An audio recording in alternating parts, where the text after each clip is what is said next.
Chers élèves, bonjour. Aujourd'hui, nous allons voir une leçon de langue communication qui s'intitule « La condition ». Bien, alors pour exprimer la condition, nous avons le choix entre plusieurs subordonnants possibles. Le subordonnant le plus utilisé, c'est « si ». Bien, regardons ensemble la phrase suivante. « Si tu travailles, tu réussiras ». Regardons bien cette phrase. Nous sommes bien d'accord que c'est une phrase qui se compose de deux parties. Nous avons la subordonnée qui est « si tu travailles » et nous avons la principale « tu réussiras ». La subordonnée de condition « si tu travailles » commence par le subordonnant « si ». Très bien. Regardez s'il vous plaît les verbes utilisés, la conjugaison des verbes. Si tu travailles, le verbe travailler ici est conjugué au présent. Le deuxième verbe qui est le verbe de la principale est conjugué au futur simple. Très bien. C'est la première combinaison de la formation avec si. Nous avons si plus présent plus futur. Alors si plus présent plus futur exprime une condition qui concerne le futur, c'est-à-dire quelque chose qui va arriver dans le futur, mais a peu de chances de se réaliser, c'est-à-dire elle est peu probable, elle est incertaine. Je ne suis pas sûre que cela se réalisera, c'est-à-dire je ne suis pas sûre que tu réussiras si tu travailles, d'accord? C'est une condition qui n'est pas sûre, elle est peu probable. Si tu es fatigué, repose-toi. Bien, notre subordonnée de condition, c'est si tu es fatigué, qui commence par le subordonnant si. La principale, c'est repose-toi. Très bien. Comme vous le remarquez, nous avons une deuxième combinaison de temps.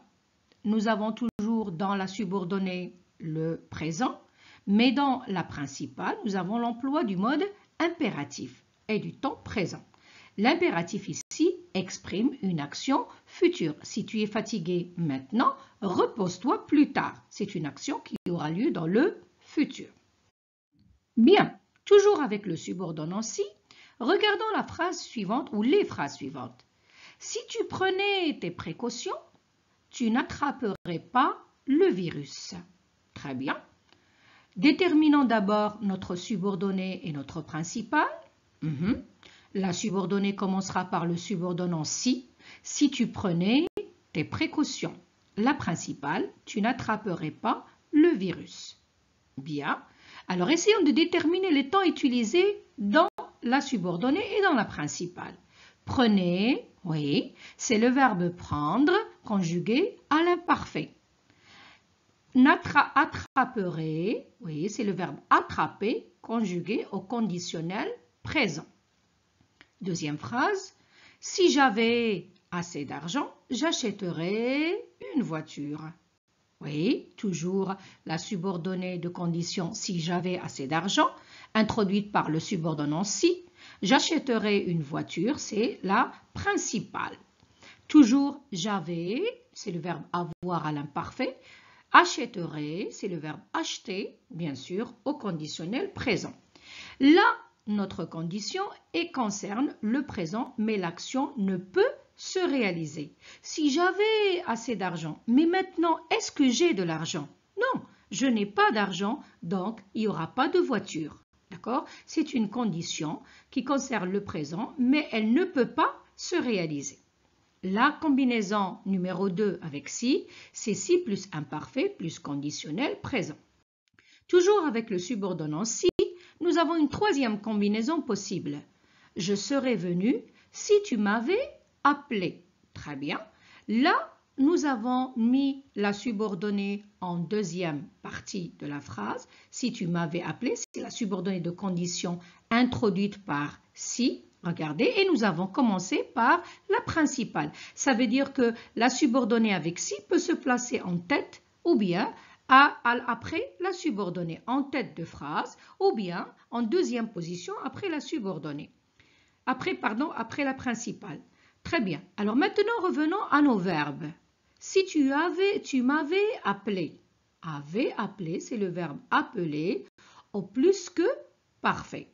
Très bien. et le verbe principal serait venu, c'est le verbe venir au conditionnel passé. Donc nous avons la combinaison numéro 3 qui est si plus que parfait plus conditionnel passé. Là, cette condition concerne le passé, une action qui n'a pas pu être réalisée. C'est-à-dire, là, j'exprime un sentiment de regret. Je serais venu si tu m'avais appelé, quelque chose qui est déjà passé, une action qui est déjà passée. Mais toi, tu ne m'as pas appelé et moi, je ne suis pas venu. Donc, je regrette, je suis désolée, mais comme tu ne m'avais pas appelé, je ne suis pas venu. Très bien. Retenons ensemble si est un subordonnant qui exprime la condition et l'hypothèse. La subordonnée de condition introduite par si peut être mise en tête ou au milieu de la phrase, c'est-à-dire elle peut être d'abord avant la principale ou bien après la principale. Récapitulatif, nous avons 3 combinaisons possibles, si plus présent plus futur ou si plus présent plus impératif présent. Si plus imparfait plus conditionnel présent ou bien si plus que parfait plus conditionnel passé.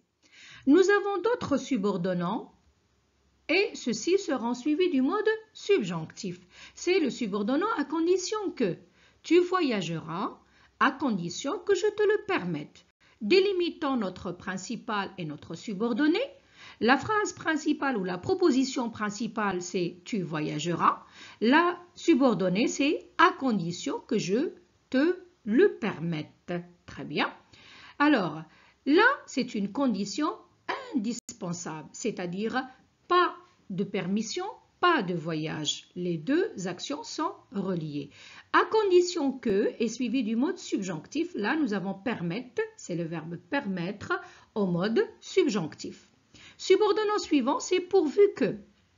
Pourvu qu'elle ait sa poupée, Marie s'endort rapidement. C'est une condition suffisante. Marie n'a besoin que de sa poupée pour s'endormir.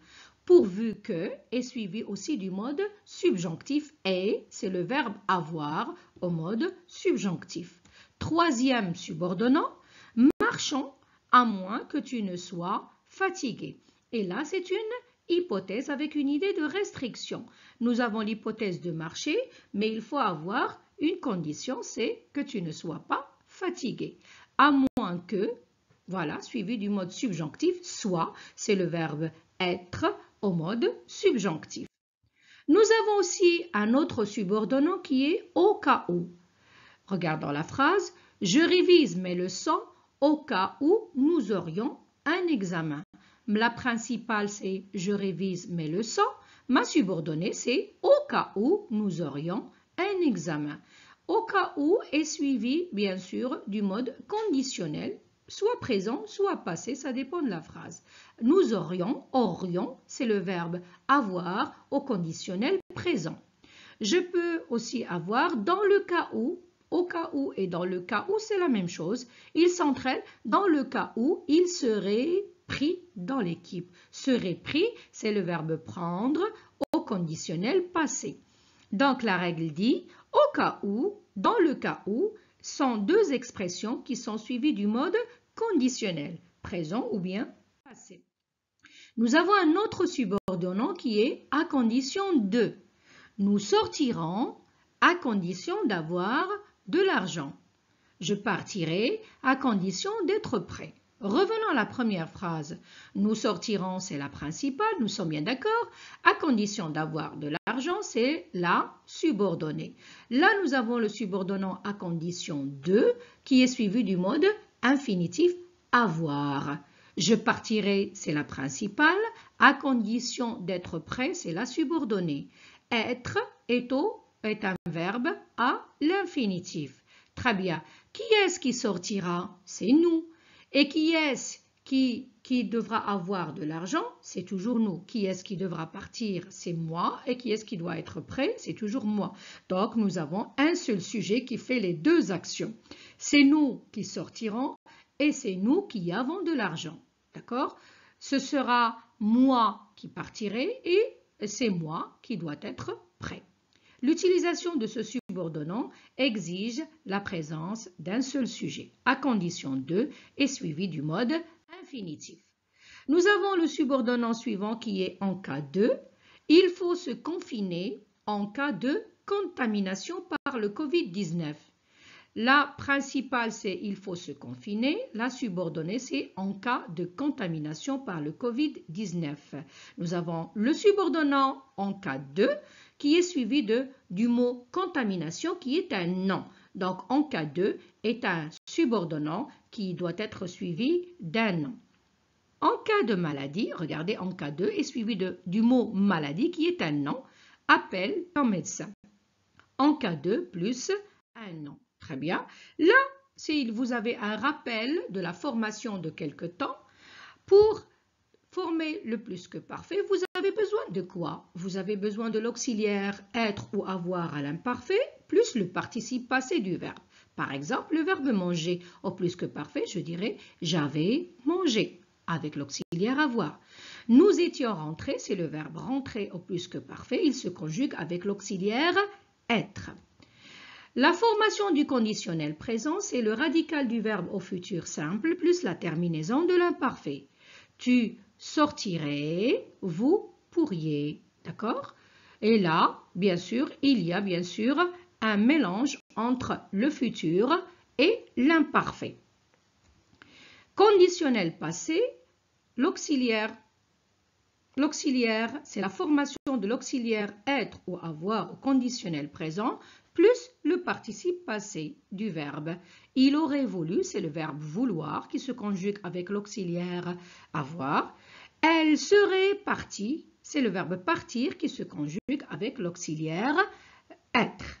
Très bien. Sur ce, mes chers élèves, je vous laisse avec l'exercice page 162. Je m'entraîne et je me développe, d'accord, à faire à la maison. Et nous nous retrouverons dans une prochaine séance.